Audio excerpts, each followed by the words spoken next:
Eles caminharam entre nós, como qualquer casal comum.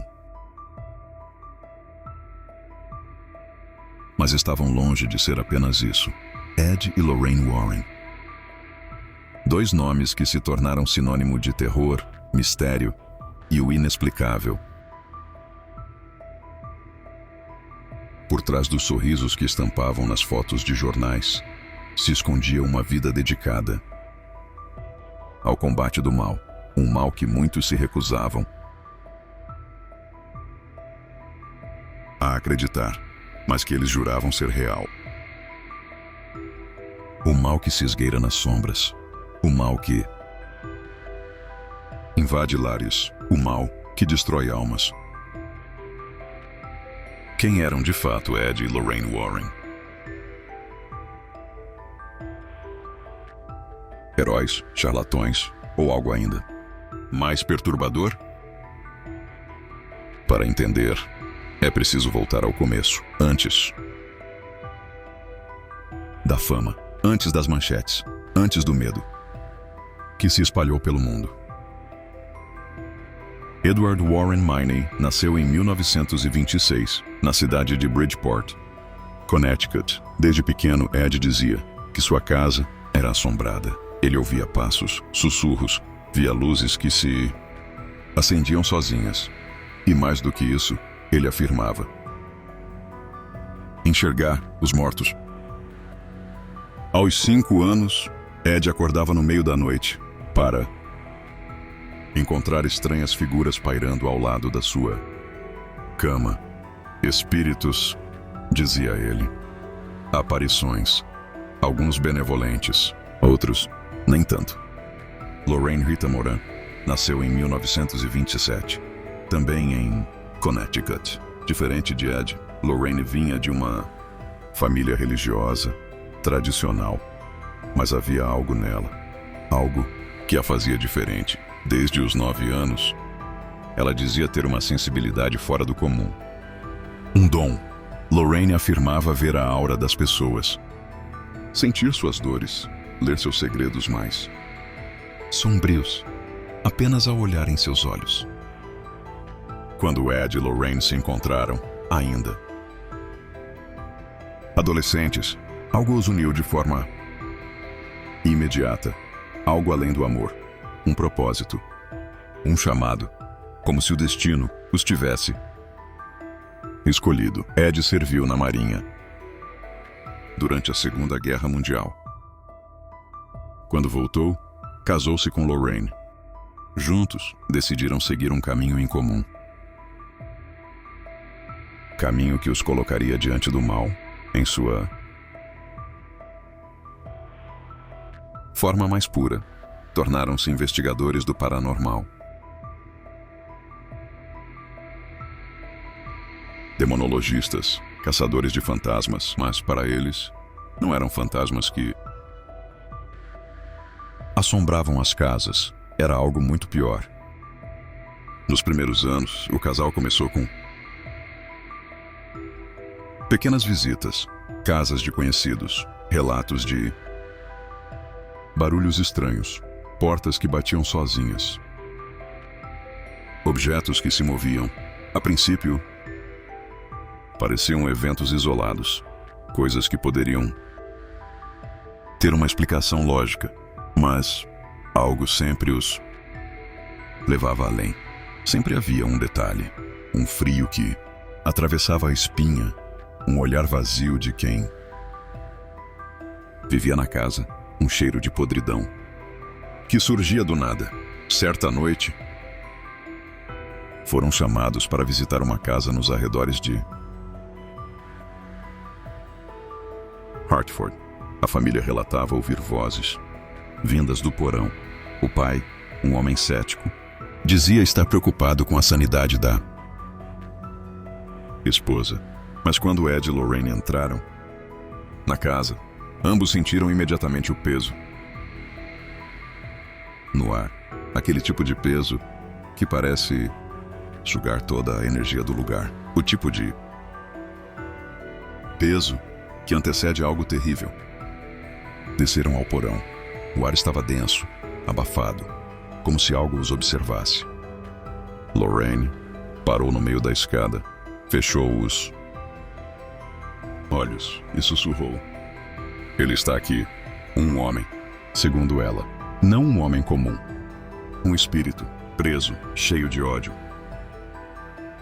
Cheio de sede por vingança. Essa foi a primeira de muitas noites sem sono. A primeira de muitas batalhas invisíveis.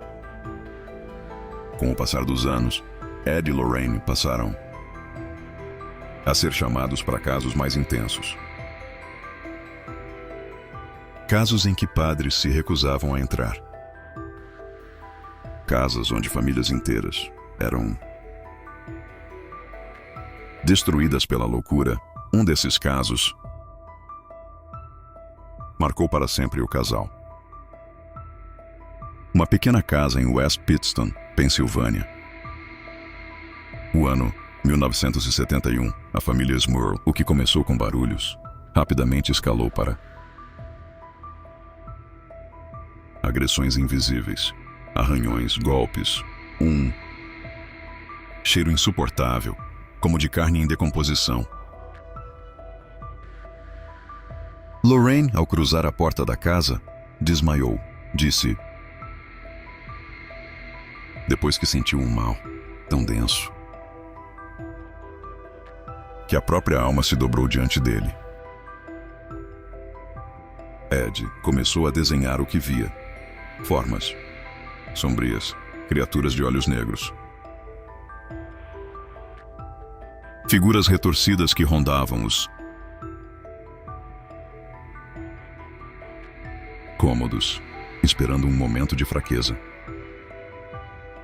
E sempre a mesma sensação de que estavam sendo observados. Caçados em cada caso, o padrão se repetia.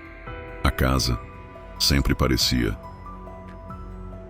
mais escura do que realmente era. Ar mais frio e o silêncio mais pesado. Mas havia algo que ninguém sabia, algo que o próprio casal evitava contar em suas noites mais sombrias. Quando voltavam para casa, Ed e Lorraine sentiam que o mal os seguia, que o mal não ficava preso nas casas, que investigavam. As portas batiam no meio da madrugada. Os crucifixos que adornavam suas paredes caíam sozinhos. O cachorro da família uivava para o vazio. Lorraine acordava gritando e Ed não conseguia mais dormir sem uma arma ao lado da cama, não para se proteger de ladrões, mas do que não podia ser visto. E então veio o caso que os colocaria no centro das atenções, o caso que transformaria Ed e Lorraine Warren em lendas. Era uma boneca velha, de pano, com um sorriso costurado e olhos vazios. Annabelle. O objeto foi entregue ao casal por duas jovens. Aterrorizadas, diziam que a boneca se movia sozinha, que escrevia mensagens com sangue, que tentava sufocar enquanto dormiam. Ed sabia que aquilo não era um simples fantasma. Lorraine confirmava.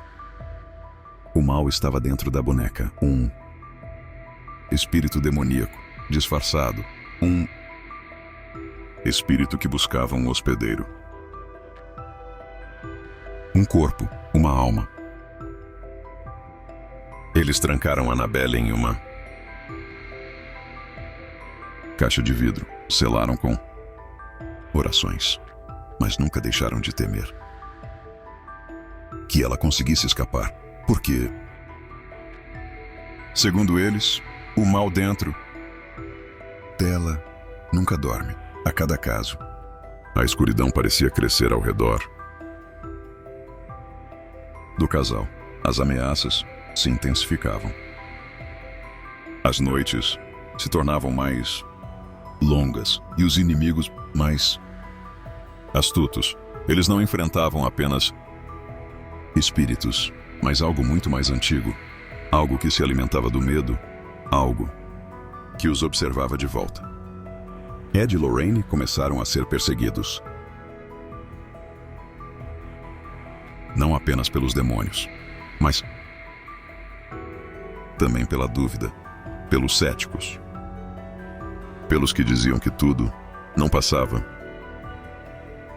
de invenção, de farsa. Mas o casal não recuava, porque para eles, recuar seria condenar almas inocentes ao tormento eterno. Mas, fundo, havia um segredo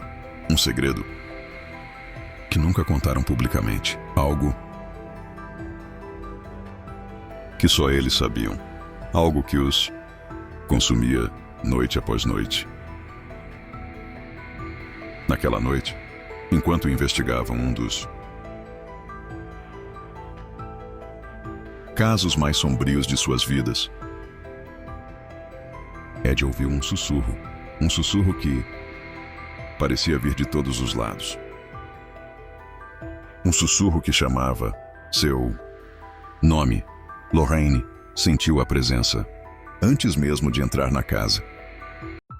Algo os esperava lá dentro, algo que mudaria tudo. E então, a porta rangeu, o ar ficou gelado e uma voz ecoou na escuridão. A voz era fria, seca, quase um sussurro, mas carregada de um peso insuportável. Ed sentiu o estremecer. O suor gelado desceu pelas costas. Lorraine não conseguia se mover.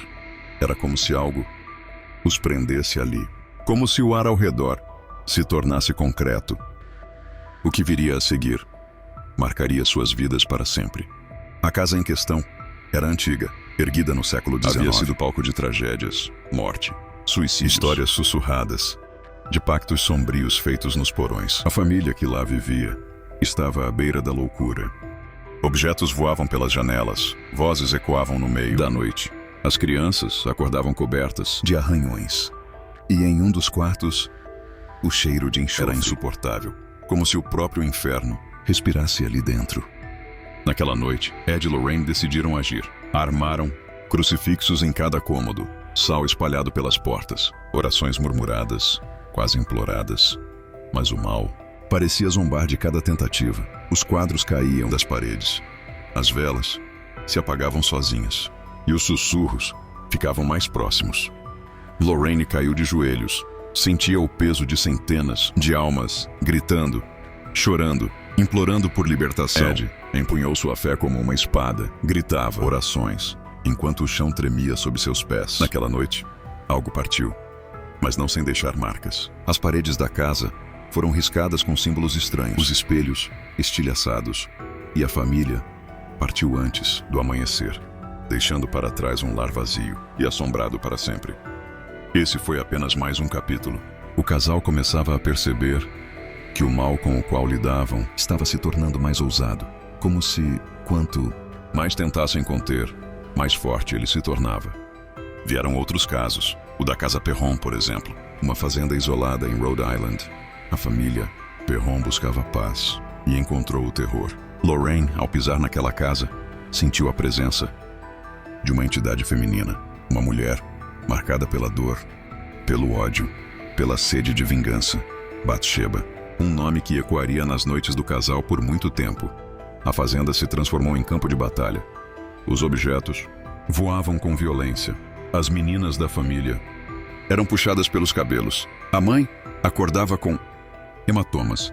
A presença de Bathsheba era tão intensa que Lorraine chegou a dizer que nunca tinha visto uma força tão cruel. E então, o caso Enfield, Londres. Uma família destruída pelo medo. Uma menina, Janet, 12 anos, possuída, segundo Ed e Lorraine. Falava com vozes que não eram suas. Era lançada contra as paredes. Era arrastada pelo chão por mãos invisíveis.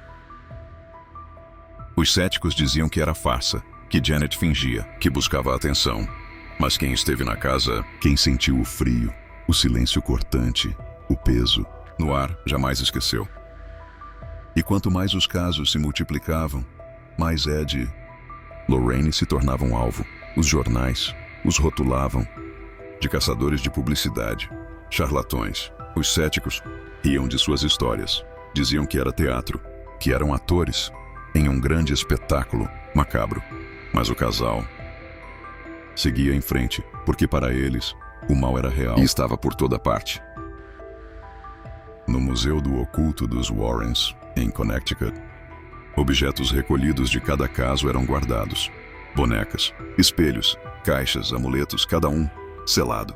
Cada um, segundo eles, contendo uma força que precisava ser mantida longe do mundo.